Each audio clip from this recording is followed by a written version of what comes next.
Hey guys, as you know, there's been a lot going on in the real estate world nationwide.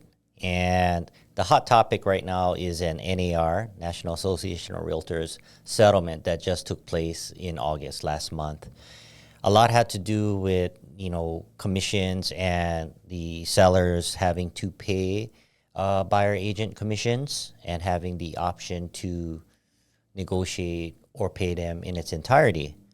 And based on that, internally, we've been doing a lot of trainings for our agents to get caught up to speed with the settlement, with the new rules that now is the consequence to the settlement, and most importantly, being able to share their value proposition. A lot of our listing agents have already been doing this as, in order for us to get a listing, we have to let the seller know why we're worth what we're worth, why the value will bring to selling your home, and all the good things that we do, including the marketing, the negotiation, the transactional process, the paperwork, the timing, the strategy, everything that we do in order to sell the property for top dollar. So the tides have shifted where now no longer a buyer is settling for an agent that may not be the best choice for them or the best value to them because they may have to pay for these services.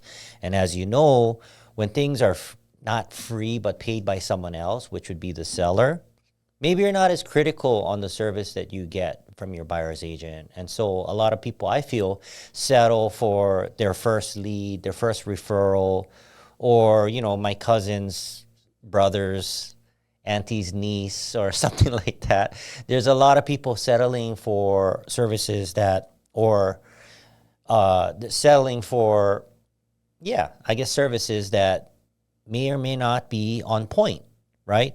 And so I think what has changed is that the bar for good service, good value has been upped in our industry, and buyer agents now have to work harder to showcase their value, thus their value proposition, right, with the buyers today, right? Because the buyers may have to end up paying the buyer's agent a commission.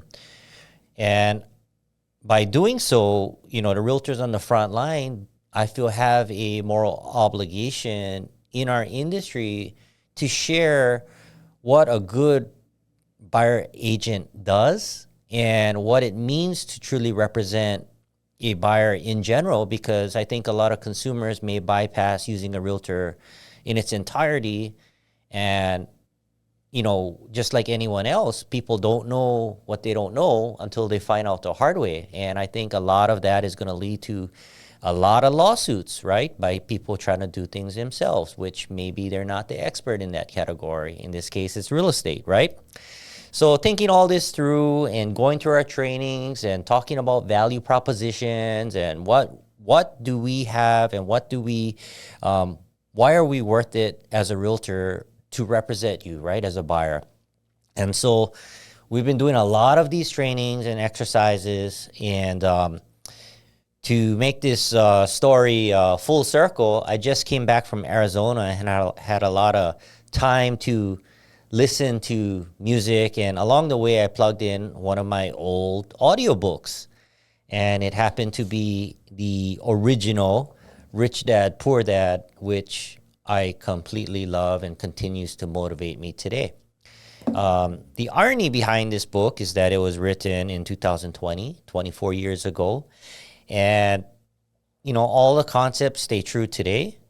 And the blessing I've had as a personal, as a child growing up, is I've had the blessing to have a father that really taught me a lot of these concepts in middle school before this book was even put out to the world.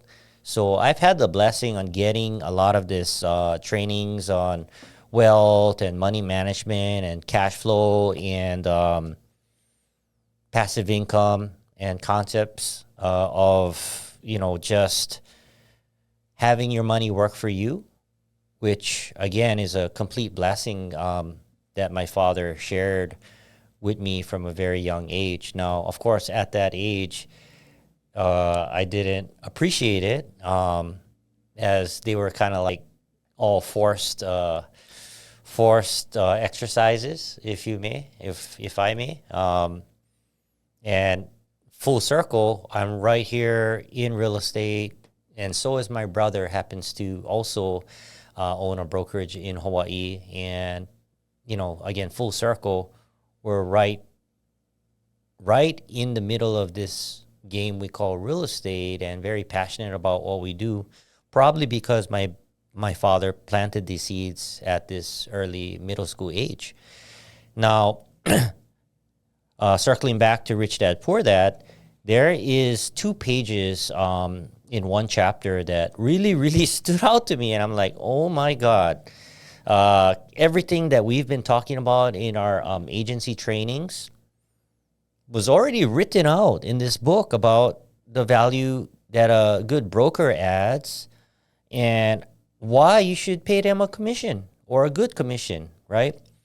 And so I'm going to read off real quickly what Robert Kiyosaki had to say, because to me, this is so relevant. And I'm going to also share this with my agents and make sure they at least read this page 177 about paying your brokers well, the concept. And I hope you guys like it. So jumping right into it. It starts with number 6, pay your brokers well. And this is 6 of, 10 principles. The power of good advice. I often see people posting a sign in front of their house says, for sale by owner. Or I see on TV today many people claiming to be discount brokers. My rich dad taught me to take the opposite tack. He believed in paying professionals well, and I have adopted that policy as well.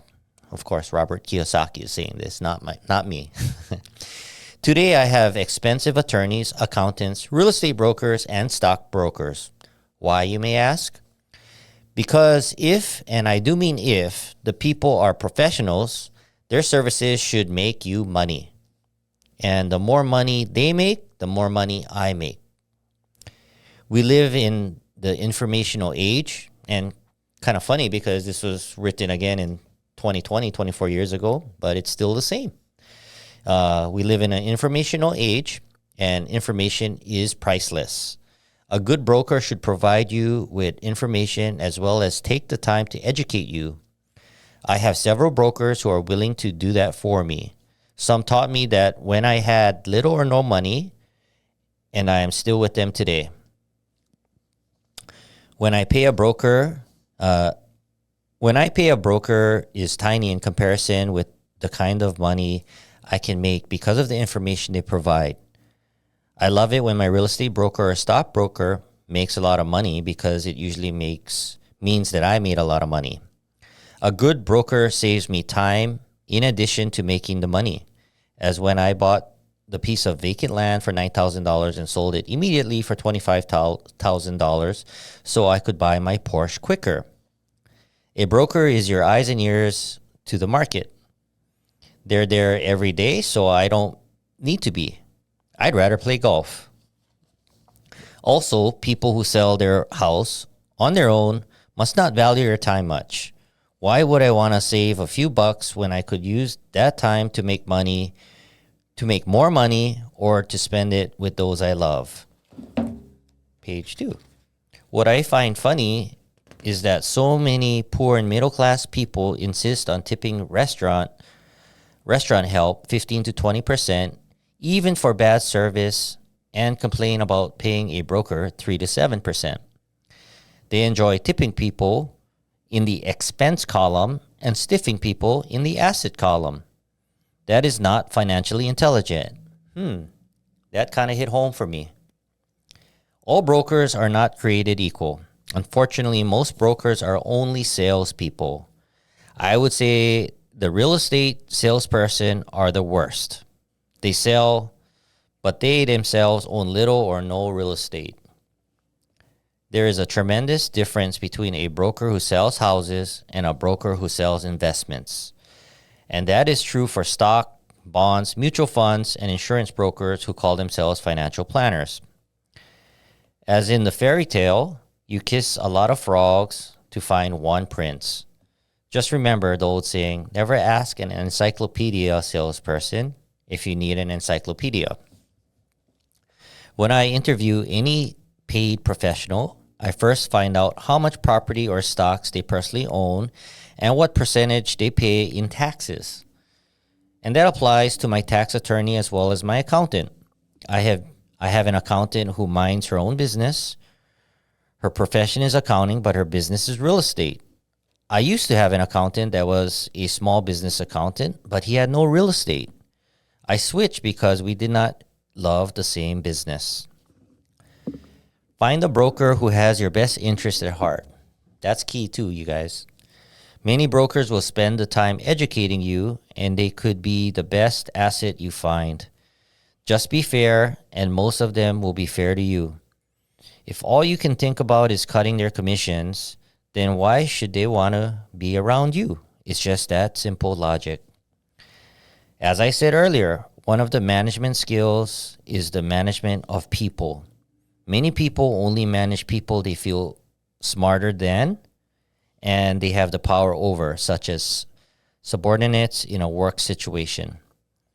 Many middle managers remain middle managers, failing to get promoted because they know how to work with people below them, but not with the people above them. The real skill is to manage and pay well the people who are smarter than you in some technical area. That is why companies have board of directors. You should have one too. And that is financial intelligence. So a lot of what we've been talking about has been already printed in this book, come to find out. And I just forgot about it because I haven't reread this book in so long.